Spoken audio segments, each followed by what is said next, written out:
Xalq artisti Niyamətdin Musayevin qızı Rüya ilə müğənni Təranə Qumralın qızı Qumral arasında müəllif hüquqları zəminində gərginlik yaşanıb.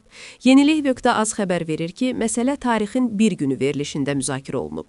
Qumral iddia edib ki, ifa etdiyi Dünya Sənin, Dünya Mənim mahnısı Rüya tərəfindən YouTube platformasından sildirilib. Qumral bildirib ki, bu addım onu təəccübləndirib və Rüyadan məsələyə dair cavab ala bilməyib. Onun sözlərinə görə, mahnını ifa edərkən hər hansı pis niyyəti olmayıb və bu məsələdə haqsızlığa məruz qaldığını düşünür. Mənə dedilər ki, Rüya xanım sildirib. Biz onunla yaxın olmuşuq, çörək kəsmişik. Ona yazdım, məni bloka atdı. Mənə də maraqlıdır ki, niyə mən? Mən də əziyyət çəkirəm. Məsələyə münasibət bildirən Rüya isə Qumralın ona müraciət etmədiyini deyib və yaranan vəziyyətin qalmaqal kimi təqdim olunmasına etiraz edib.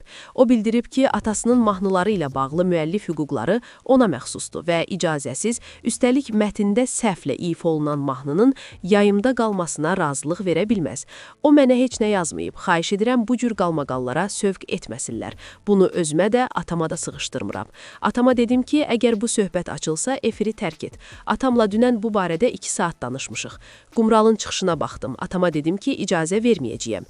Mahnıda cütlənmiş əvəzinə cütləşmiş dediyi üçün bunu etmişəm. O xanım mahnıya görə ümumiyyətlə icazə almayıb. Müəllif hüquqları qorunur, icazə alınmalıdır.